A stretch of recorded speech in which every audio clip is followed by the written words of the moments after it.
Well, hi there, food friends. It's Kevin. And I'm Ralph behind the camera. And welcome to Cavalcade of Food. Well, Ralph, today we're going to make some cookies.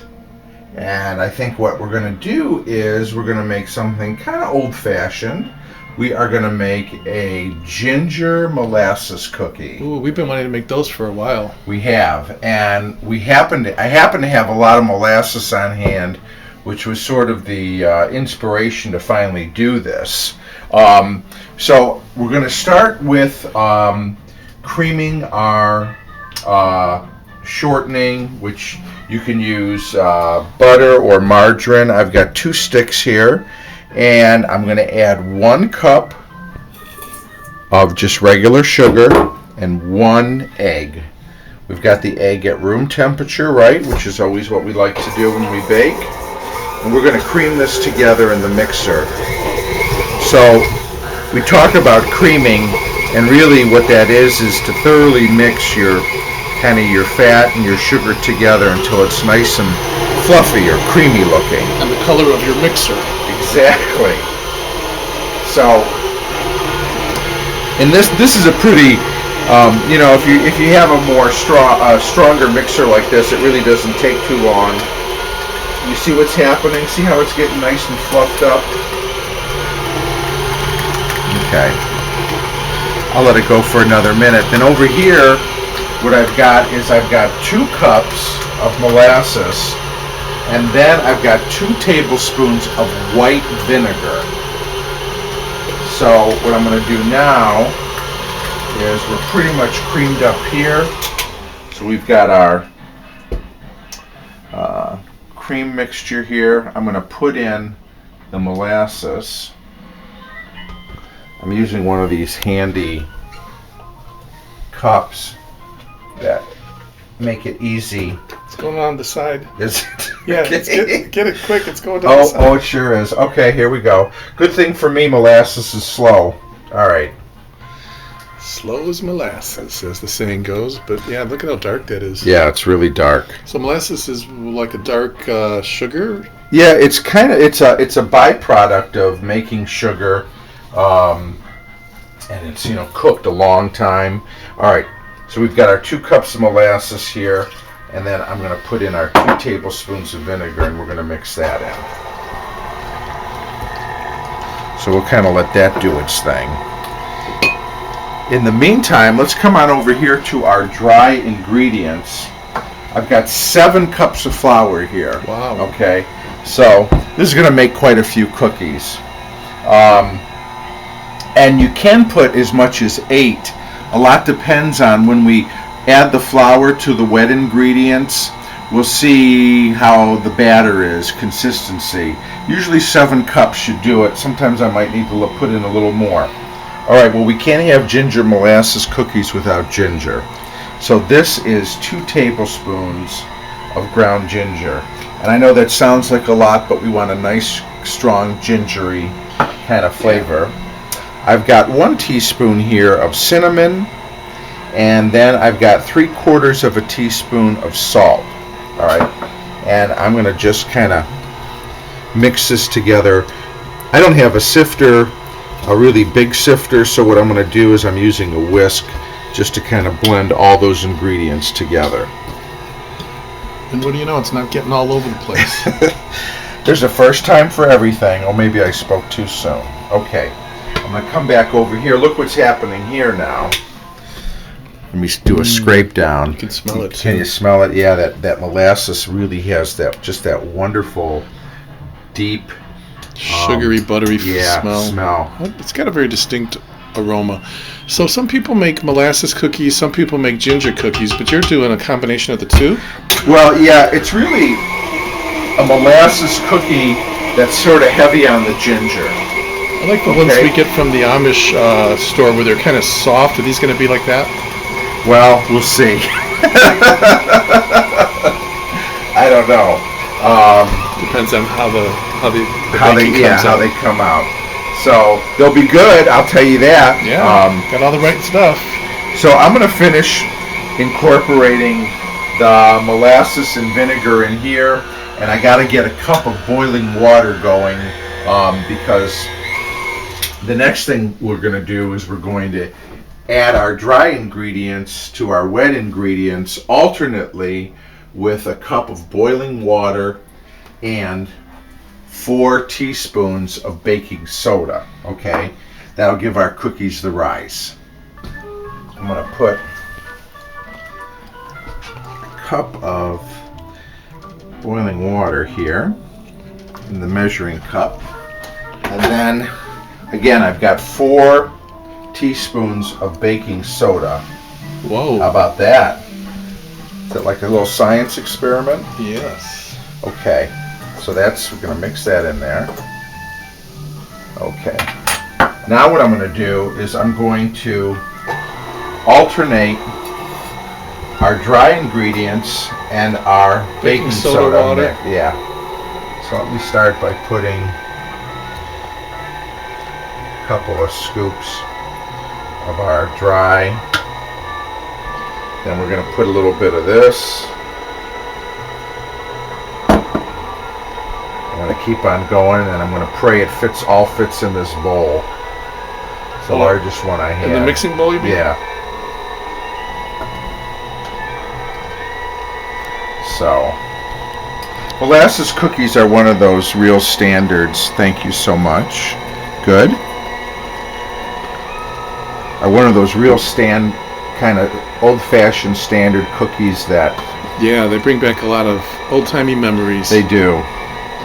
And then, when we were kids, we would have ginger snaps, which was a popular... What's funny is I didn't like molasses cookies or ginger snaps or ginger as a flavor when I was little so much because they seem so old-timey and grandmotherly, I guess, but not in a good way. Yeah, but that's good.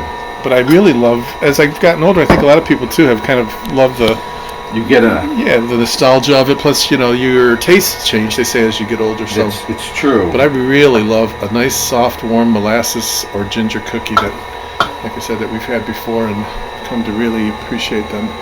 So I'm glad we're finally making some for our friends who watch the program.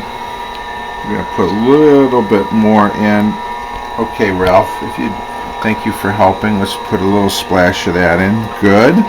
I see that there's some baking soda that's kind of settled. I'm going to stir that up. Then, before that goes in, let me put in the rest of our dry here. Does it look like it's going to fit? I think so. I think we're just going to make it. Go ahead. Okay. So what you want is, kind of a stiff dough. And if this looks a little too soft, I can always add a little bit more flour to it. Maybe you should scrape off the sides. I think that's a prime idea. And of course, that's part of always when you're making a batter is scraping,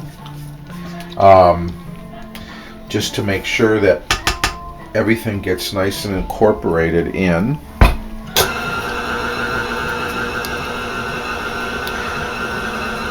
So I think what I'm going to do, Ralph, is see how it's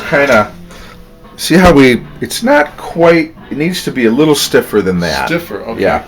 So what I'm going to do is I'm going to go into my flour here, and we're going to start by maybe putting about a half a cup. Yeah, let's not put too much because maybe and see how that brings it together. So, I say 7 to 8 cups of flour, and again, you just kind of have to eyeball it. Now, this is a situation where you really need a mixer, either a strong arm or a strong good mixer. Electric mixer. Yeah. So this is looking pretty good. I might put a little bit more in, maybe a quarter cup of flour. Okay. Anyways, we'll get this just right and then come on back and we'll start. Oh, by the way, oven's preheating to 350 degrees. Okay, we are all mixed up. I'll say. So what else is new, he's thinking. So how do you just drop them So with a spoon? I'm using a tablespoon. And you can make these as big or as small as you want. So you don't have to worry about the preciseness of them, precision, because they're going to all kind of bake into its own shape. Is that what you're thinking? You know, this is kind of like a drop cookie, and drop cookies are literally you're just dropping them off the spoon onto the cookie sheet. A cookie sheet, which I'm using parchment paper here. Easy cleanup. Yeah, but that's just my preference. So you're trying to keep them kind of relatively the same size by using a tablespoon? A tablespoon. Some people like to use those little, they look like little ice cream scoops. And those are fine too. Some dough like this is a particularly kind of sticky dough, maybe you can tell. Yeah. And those don't tend to work very well in those things because they don't always come out easily. So I wonder if you could cool this off in the freezer or something before putting it on the... You could, but then the dough, the downside to that is that then your dough gets so stiff, it's hard to kind of shape. So I just really want these to be just sort of plops, drops here on the sheet. So our oven is at 350 degrees, and what I'm going to do before I get these in the oven, Ralph, is I'm going to just get some sugar here, and I'm going to... Just regular sugar? This is just regular sugar. You could use, the thicker granular. Yeah, if you had the real heavy stuff, the tornado sugar, or whatever they call it, turbinado. Is that what it is? Turbinado, I think. So you're just putting by hand sugar on the top. Okay. And I'm doing this, and this is an option. One, kind of looks nice. The other thing too is, again, it does sweeten it up. There's not a lot of sugar. If you remember, we only put a cup of sugar in our batter. So these aren't super sweet cookies, and maybe you don't want super sweet cookies, but that's another thing that kind of makes them old-fashioned. Cookies were not real sweet back then, I guess, and also the molasses itself is sugar, so has its own sugary flavor. They're going to bake for 10 minutes at 350 degrees. Then we'll come on back. 10 minutes in the oven, and look at that. They almost look like little buns. This is a very kind of cakey cookie, for lack of a better description. But yeah, it's nice. It's got the little sprinkle of sugar on the top. So we can let this rest for what about? I'm going to give them a minute on the cookie sheet, and then what we'll do is we'll transfer them here to a cooling rack. Okay, and we'll put this one here. So there they are. There's the first dozen. This recipe, this size, will probably make about 8 dozen or so. Really? Yeah, we'll get quite a few out of here. But here's the... Ooh, they're still warm. Oh yeah, you just haven't let them cool too long.